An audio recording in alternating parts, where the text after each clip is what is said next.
Cristo que levava a palavra aos filhos dos outros, mas infelizmente a sua família ela decaiu, e a palavra de Deus vai nos dizer que eles eram filhos de Baal, ou seja, eles eram filhos de demônio. Mas o que levou esses filhos do sacerdote Eli não ser homens de Deus, não ser homens obedientes como o sacerdote? Mas a palavra de Deus diz algo muito triste: Eli não ensinou a sua casa a buscar ao Senhor. Eli não ensinou seus filhos a buscar a presença do Altíssimo. E agora dizemos, mas por que ele, como pastor, ministrou aos filhos dos outros e agora a sua própria casa foi um desastre?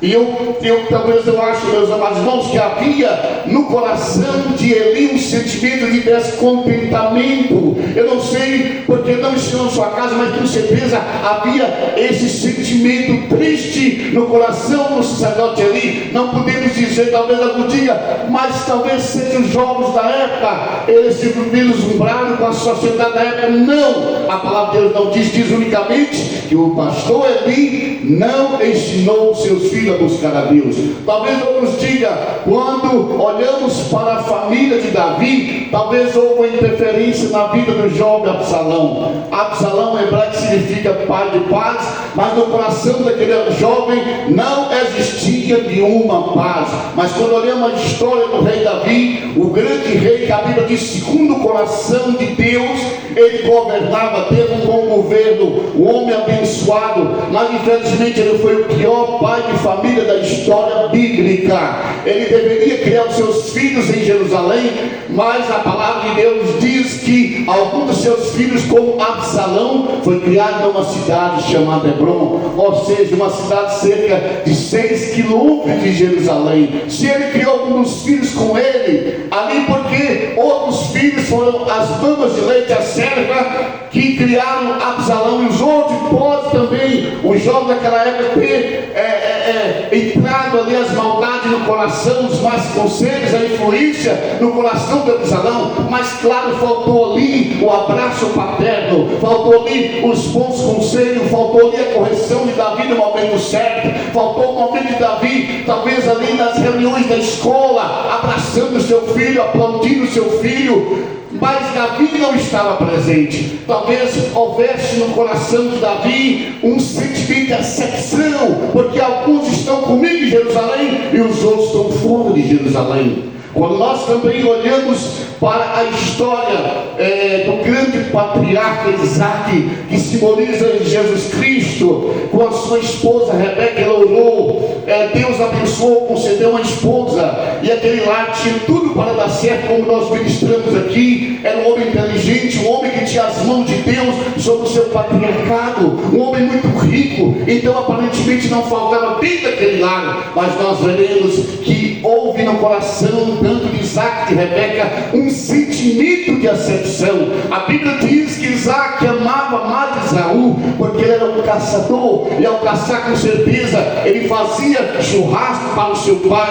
E a Bíblia diz que Rebeca amava mais a Jacó, então havia uma disputa naquela casa. A Bíblia diz que desde o ventre houve uma disputa, um quando saiu do ventre pegando no calcanhar do outro, e Deus disse para Isaac: olha, vai ser o contrário, porque sempre o filho mais velho ele é o patriarca da casa, mas só que vai ser o contrário, o maior vai servir o menor, o patriarca dessa família será Jacó. E Isaac não aceita, porque ele tinha uma acepção, ele queria Esaú como patriarca da família.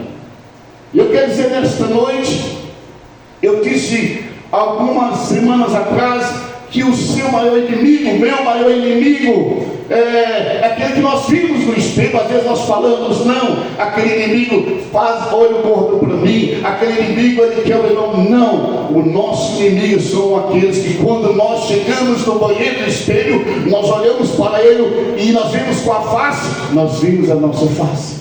Nós somos o maior problema. O problema não está no nosso vizinho, o problema não está no teu parente, o problema não está na escola, o problema está em nós mesmos, mas dentro de você, porque há sentimentos dentro do nosso coração que não deveriam estar.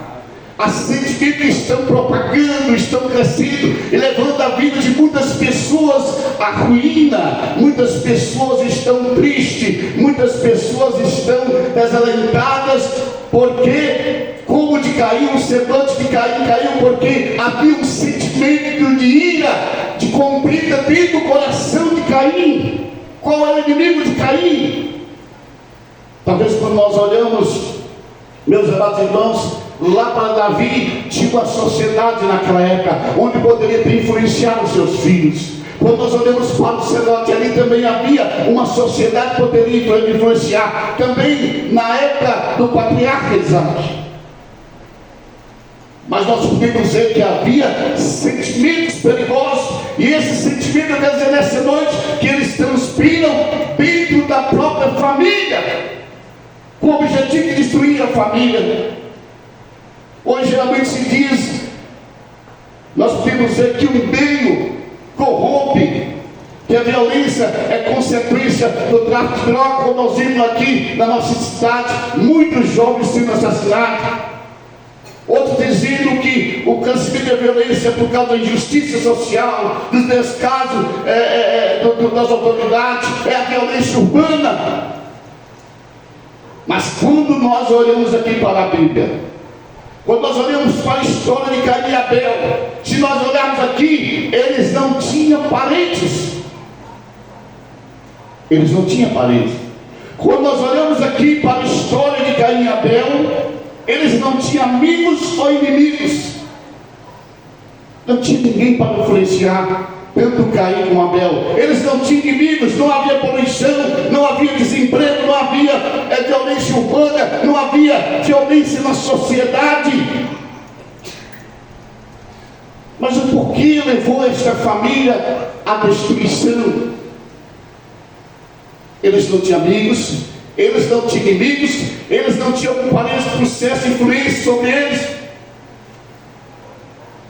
Não havia uma sociedade promíscua como há nos dias de hoje, que tem influenciado os jovens para o mal. Nós podemos ver no próprio Brasil, alguns anos atrás, quando o jovem influenciado por videogames, por jogos violentos, ele entrou na escola, esfaqueou muitos colegas, a própria professora e matou. Outro que entrou no cinema e matou várias pessoas no cinema. Mas aqui não existia nada disso. Era a primeira família. Caim e Abel, se nós olharmos aqui, eles receberam a mesma carga genética. Eles ouviram os mesmos ensinamentos do seu pai, dos seus pais. Eles cresceram no mesmo lar, ouvindo os seus pais, ouvindo a correção dos seus pais, ouvindo o ensinamento dos seus pais.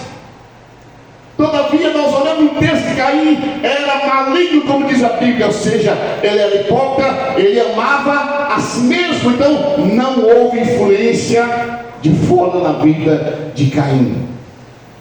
Mas do outro lado da Bíblia diz aqui no texto que Abel, ele era temente a Deus, ou seja, ele era servo fiel, ele amava a Deus. Isso é interessante. E nesse lar os filhos crescem diferentes, com vocações diferentes, com corações e religiões diferentes. Porque nós podemos ver sentimento diferente no coração desses dois jovens. Qual o sentimento que tem permeado o teu coração? Qual o sentimento que está no teu coração? Isso tem dado crescimento na sua vida espiritual? Isso tem aumentado os laços, seja de amizade, os laços familiares dentro da sua casa? Nós vemos também que o sentimento perigoso, eles transpiram até mesmo na adoração. Mas como, irmão? Sim, eles transpiram na adoração. A adoração, nós podemos dizer que é a maior prioridade da nossa vida. Amar a Deus é maior que nós amarmos os seus mandamentos. Amar a Deus em primeiro lugar. Então Deus está à procura de adoradores que o adorem em espírito e verdade. Aleluia. Mas Deus, Ele preocupa, nós falamos aqui, mais com o adorador que com a adoração. muito mais com o meu coração, do que aquilo que nós fazemos na casa de Deus. Deus ama mais a você do que no seu trabalho na igreja. Este é o verdadeiro culto que nós devemos prestar a Deus, adorar o Espírito em verdade. Porque Deus olha o sentimento que está no coração de cada um de nós. Nós podemos enganar o nosso cônjuge, nós podemos enganar as pessoas, mas Deus nós não enganamos, porque a Bíblia diz que Deus sonda os nossos corações. Deus sabe o que está passando no teu coração. Deus sabe que você está pleiteando para o dia de amanhã, que não deveríamos, porque o amanhã pertence ao próprio Deus. Antes de Deus aceitar o nosso culto, Deus precisa nos aceitar. Quando as pessoas se preocupam numa vida de rotina, cantar, pregar, visitar, subir montes, mas Deus está preocupado com o teu coração. Deus está preocupado com a sua comunhão com Ele. Glória a Deus. E nós podemos dizer que o culto que Abel fazia foi um culto prescrito por Deus. Porque os seus pais ensinam os dois como deveria ser um sacrifício no altar. Ambos foram ensinados, viviam na mesma casa, no mesmo lar, tinham os mesmos pais. E um dia, quando os seus pais desobedeceram a Deus, que estava nus no jardim do Éden, Deus teve que sacrificar um animal. Deus teve que tirar a vida do animal, derramar sangue para cobrir a nudez dos seus pais. Aleluia. E ali estava prescrito como deveria chegar de um altar. Hebreus 9:22, se derramamento de sangue não há perdão de pecados. Uma vítima tem que perecer. Isso apontava para Jesus na cruz do Calvário. Se estamos aqui, não somos justificados por isso, por aquilo, por boas obras, mas nós somos justificados pelo precioso sangue de Jesus Cristo. Aleluia. Então Deus cobriu seus pais, tampou a vergonha de ambos, porque Ele teve que tirar a vida de um animal. Então o culto a Deus, ele precisa ser um culto sincero. Mas muitas pessoas não preocupam. Acham que servir a Deus é de qualquer forma, de qualquer maneira. E isso é desagradado ao Espírito Santo de Deus. Inúmeras vezes falamos aqui, Deus usando os profetas: olha, vocês se reúnem em assembleia, vocês me louvam com os seus lábios, mas os vossos corações estão corrompidos. Que adianta eu louvar e pregar, você trazer a maior oferta? Quando nós olhamos para Mateus 5:23, portanto, se trouxer a tua oferta ao altar, e aí te lembrares de que teu irmão tem alguma coisa contra ti, deixa ali diante do altar a tua oferta e vai reconciliar primeiro com o teu irmão, e depois vem e apresenta a tua oferta. Aleluia. Não é de qualquer forma. Não adianta você ofertar se o teu coração está com ira, se o coração está com ódio, se você não ama o seu irmão, se o seu coração não está reto de Deus. Então diz aqui: vai, não oferece a oferta, reconcilia para depois você oferecer a Deus. Porque Deus é Deus de retidão, igreja. Aleluia. Não podemos estar com um coração cheio de sentimentos que não agrada ao Espírito Santo de Deus. Então Abel estava oferecendo culto prescrito. Ele era criador de ovelhas. Ele ofereceu uma ovelha ali no altar diante do Senhor. É o que os seus pais lhe ensinaram, mas o seu irmão foi o contrário. Ele levou dos frutos da terra.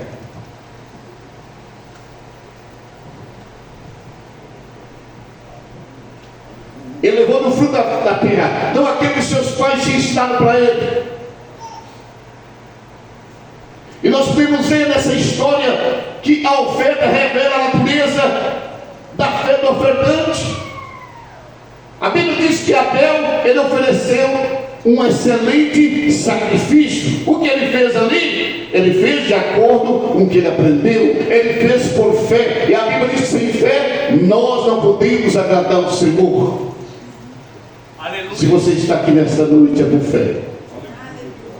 Se você está aqui nessa noite é por fé. Você poderia estar na tua casa agora, assistindo o programa. Você poderia estar lá na praça, outra coisa. Mas você veio por fé, porque você quer agradar ao Senhor. E Abel tinha esse sentimento no coração. Ele oferece pela fé. Ele cultua a Deus conforme a predição dos seus pais, que foram vestidos com pele de animais. Então ele está de acordo com o que Deus quer. Nós temos que ver também que a vida do ofertante é o fundamento da sua oferta, como eu disse. Porque Deus quer você. Algumas pessoas começam a pregar: traz o teu melhor para Deus. Deus quer isso, aquilo. Não, Deus não quer o teu dinheiro. Deus quer a tua alma. Deus quer o teu coração.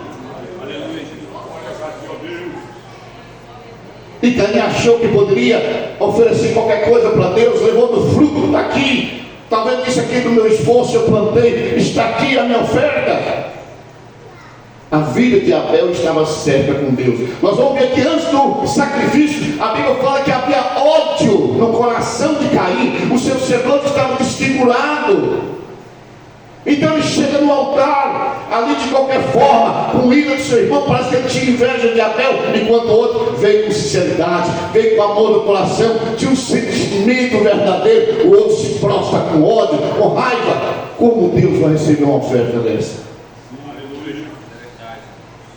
E você que veio aqui nessa noite ofertar ao Senhor, como está o teu coração? Aleluia. Como está o teu coração? Glória a Deus, aleluia. A vida de Abel estava com Deus, a vida de Caim estava fora de Deus. Por isso Deus aceita o culto de Abel.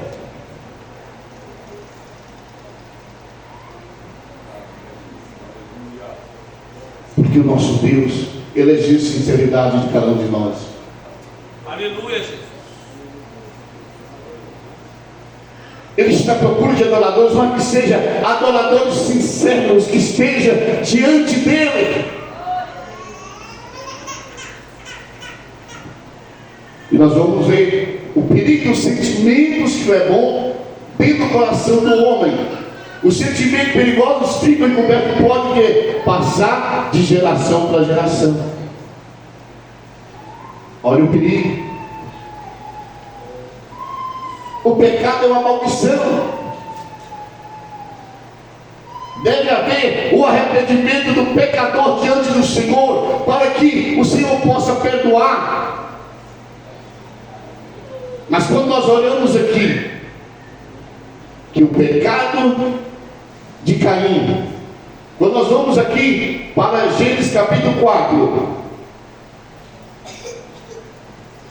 no versículo 19, Lameque tomou para si duas esposas, o nome de uma era Ada e a outra chamava Zilá.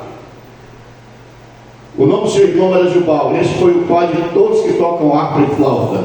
Zilá, por sua vez, deu luz até qualquer um. Não. E disse Lameque a sua esposa Ada e Zilá: ouve-me, vós mulheres de Lameque, escutai o que posso dizer-vos. Matei um homem porque ele me feriu, e um rapaz porque me pisou. 7 vezes se tomará a vingança de Caim, e de Lameque, porém, 70 vezes. Olha a descendência de Caim. Olha como que um pecado não arrependido, isso transbordou que para a família de Caim. Lá na frente, a sua descendência, um homem chamado Lameque, um homem sanguinário, um homem que odiava, porque ele herdou a família. Essa família aqui não é uma família que serviu o Senhor. Mas quando nós olhamos para a descendência de Sete, nós vamos dizer: uma família serviu o Senhor. Então nós vemos a diferença daquele que serve a Deus e daquele que não serve a Deus. E essa diferença foi manifesta ali no altar do sacrifício. Ali no altar foi manifesta a diferença. Deus aceita a oferta de Abel, mas Deus reprime a de Caim. E a sua descendência se tornou mal. O próprio Lameque disse aqui: matei um, matei outro, porque era um homem de ódio, então ele herdou a descendência de Caim, mas do outro lado nós vimos a descendência de Sete. Uma descendência que levantava altar diante do Senhor. Aleluia. Uma descendência que fazia diferença, porque servia a Deus, porque estava na presença do Senhor. Então nós temos que tomar cuidado. O sentimento está povoando o nosso coração e tem trago guerra, combate dentro das nossas casas. Mas o Senhor está aqui nessa noite para restaurar. Aleluia. O Senhor está aqui nessa noite para fazer a diferença nessa noite. Quantas famílias se tornaram famílias de guerra, né? Houve até um filme que se passou, parece que é Quarto de Guerra. Não foi isso? Quarto de Guerra, mostrando ali que a situação que aquela família estava, separação. Família é projeto de Deus, é a área onde o inimigo de toda forma vai querer destruir, porque se a família for destruída, o que vai acontecer? Não existirá igreja. Não existirá igreja. Outro dia eu estava olhando sobre algumas ideias do comunismo, algumas famílias lá na Rússia, onde uma mulher pode ter vários esposos, mostrando lá em algumas cidades menores. Não, e as crianças não sabem quem é o pai, porque o desejo do sentido hoje, claro, é um comunismo disfarçado, para que a família não seja uma família agrupada, que tenha pai, mãe, porque com certeza haverá um crescimento e a mente dessas crianças vai mudar. E não é dessa forma que Deus fez a família. Tem que ter um pai e uma mãe, tem que estar reunidos. Família, projeto de Deus. Não desiste de lutar pela sua casa. Deus quer abençoar nossas famílias. Eu não sei como está a tua família, mas Deus, Ele pode mudar a história da sua família. Aleluia. Eu sei quantas mães às vezes choram. Esposa abandonou, foi embora. Ou quantos filhos foram embora, vice-versa. Mas Deus é um Deus que cuida dos seus. Aleluia. O que estraga a nossa família é o pecado. Deus criou a família na felicidade, na tranquilidade do Éden. Mas os nossos pais deram ouvido ao diabo. E às vezes se pergunta, quando Eva desobedece, onde estava Adão? Porque Adão não impediu que Eva pecasse. Onde estava Adão naquele momento? Isso sobrecarregou o mal sobre a face da terra, chegando até nós com a morte. Mas lá em Gênesis 3,15, Deus deu uma luz de esperança para a humanidade. E da semente da mulher nasceria um que pisaria na cabeça da serpente, e esse ele feriria o calcanhar. Estava falando de Jesus Cristo, a nossa esperança. Ele foi crucificado, mas no terceiro dia ele ressuscitou. Ele morreu pelos nossos pecados. Aleluia. E só Ele pode restaurar a nossa família. Glória a Deus. Vamos colocar de pé nesta noite. Aleluia, glória a Deus. Nós vamos orar nesta noite. Sempre nós vamos enfrentar vendavais, porque os dias são maus. Os vendavais vão soprar sobre as nossas famílias, a tempestade virá, o inferno vai se lançar. Nós precisamos da graça de Deus, nós precisamos da sabedoria de Deus, nós precisamos da instrução de Deus, nós precisamos desta palavra na nossa família, na nossa vida. Aleluia. Mas quantas famílias se afastaram do verdadeiro Deus? O próprio Deus disse: vocês afastaram de mim, afastaram da água viva, da fonte da água viva, e cavaram cisternas rotas, águas ruins. Quantas pessoas estão saciando de águas ruins, enquanto nós temos Jesus, que é a fonte de água viva? Aleluia. Deus, Ele restaura. Nós vamos reunir nossas famílias nessa noite. Junte-se, os filhos junto com os seus pais. Toda a família nós vamos orar. Todas as famílias. Vamos nos ajudar todas as famílias. Aleluias.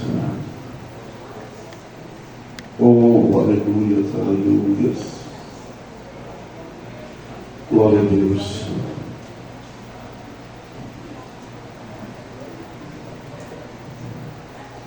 Aleluia.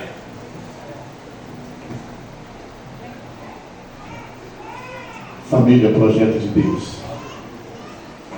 Eu não sei o que está dentro do seu coração, qual o sentimento. Mas se há um sentimento que não é bom, Deus não projetou isso no seu coração, com certeza. É o diabo. Talvez tenha pessoas aqui pensando em desistir da família,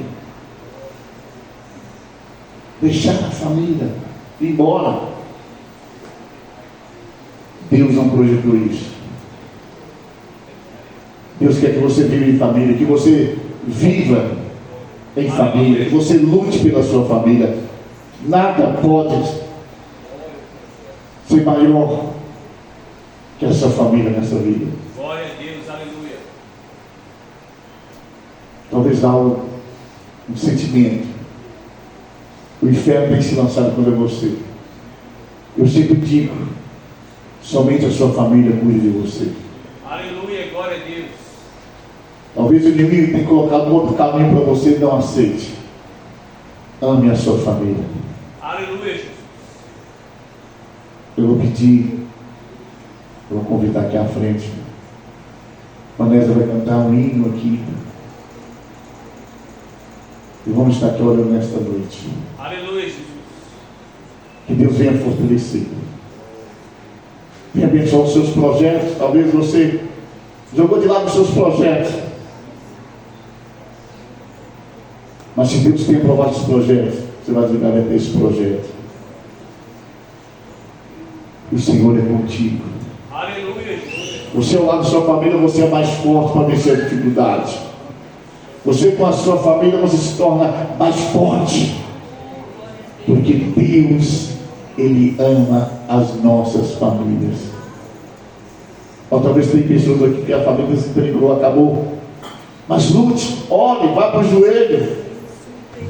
Ora ao Senhor. Porque o nosso Deus é o Deus do impossível. Talvez a vida da sua família está fora do caminho. Ore, irmã. Deus tem visto as suas lágrimas. Ore. Irmão, ore. Som, peço. O nosso Deus é poderoso. Som. Feche seus olhos agora. Aleluia. Pela minha família e por tua presença no meu lar, te agradeço pelo pão de cada dia que o Senhor nunca deixou faltar. Te agradeço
você.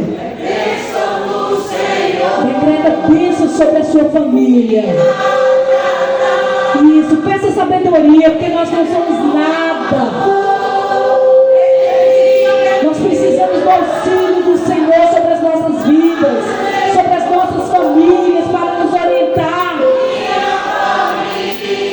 Isso, decreta bênção sobre a vida da sua família. Mais uma vez, a minha família.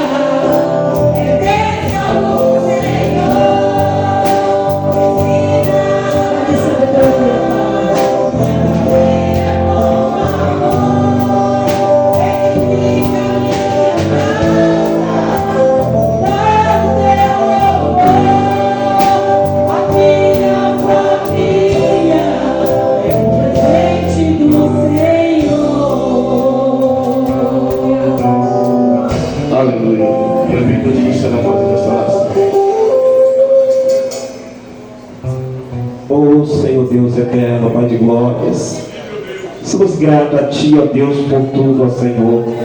Somos gratos a Ti pela nossa família, pelo nosso lar, Senhor, pelas Tuas bênçãos, Senhor, derramadas sobre as nossas vidas, sobre as nossas famílias, Senhor Jesus Cristo.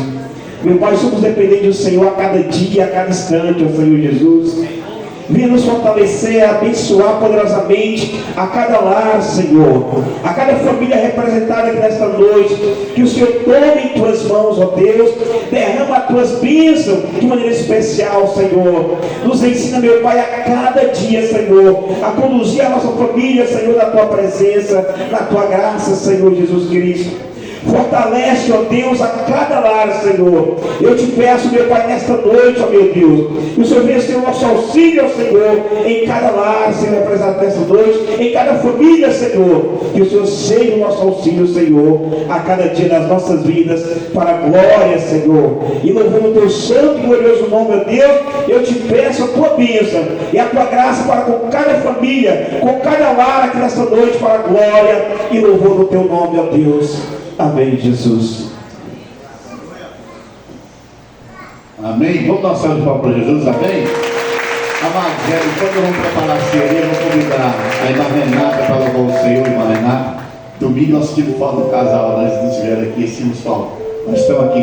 Nós vamos ouvir ela cantando para o Senhor, e quando vamos preparar aqui para a ceia do Senhor.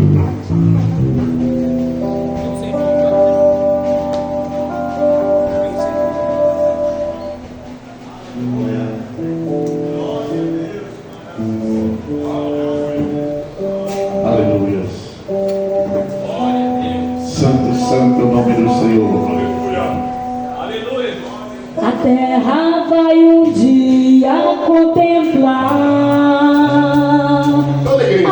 aquele que um dia virá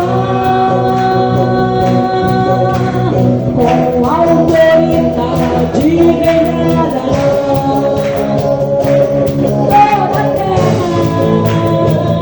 se ajoelhará.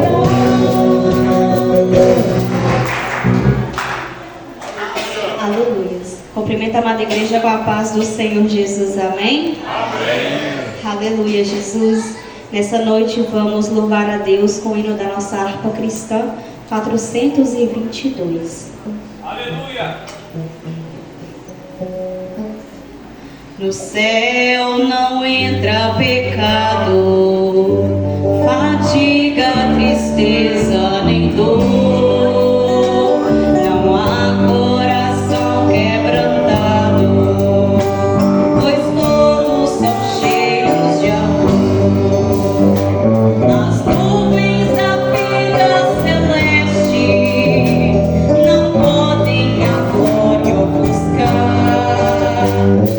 Reino de Deus no celeste.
Abra sua Bíblia.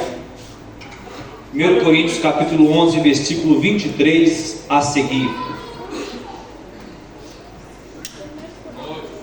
1 Coríntios capítulo 11, 23 a seguir, diz assim: Porque eu recebi do Senhor o que também vos ensinei, que o Senhor Jesus, na noite que foi traído, tomou o pão e disse, tendo dado graça, partiu e disse, tomai e comei, isto é meu corpo que é partido por vós, fazei isto em memória de mim. Semelhantemente também, depois de cear, tomou o cálice, dizendo, este cálice é o novo testamento no meu sangue, fazei isto todas as vezes que beberes em memória de mim. Porque todas as vezes que beberes e comeres este pão e beberes este cálice, anunciais a morte do Senhor até que venha. Portanto, qualquer que comer deste pão ou beber deste cálice do Senhor indignamente, será culpado do corpo, do sangue do Senhor. Examine-se, pois, o homem a si mesmo, e coma deste pão e beba desse cálice. Porque o que bebe e come indignamente, come e bebe para a sua própria condenação, não discernindo o corpo do Senhor. Por causa disto, há entre vós muitos fracos e doentes, e muitos que dormem. Pai, muito obrigado pela tua palavra, Senhor. Ela vai falar ao nosso coração essa noite poderosamente, Pai. E que nós venhamos nesta noite de festa, nessa noite de Santa Ceia, alimentarmos do Teu corpo e do Teu sangue essa noite. E que nós possamos sair daqui mais fortes e firmes na Tua presença e firmes na Tua palavra. Muito obrigado. É isso que eu te louvo e te agradeço em nome de Jesus. Amém? Nós vamos convidar as irmãs aqui, irmãos. Nós vamos fazer mais uma oração. Não é você que aceitou Jesus como Salvador, arrependeu dos seus pecados, foram batizados, não é isso? Vestiu o uniforme do reino. Você está apto para participar nesta noite. Então nós vamos orar pelo pão, pelo vinho, vai simbolizar o sangue precioso de Jesus Cristo, né? Porque nós participamos da ceia, nós olhamos para trás.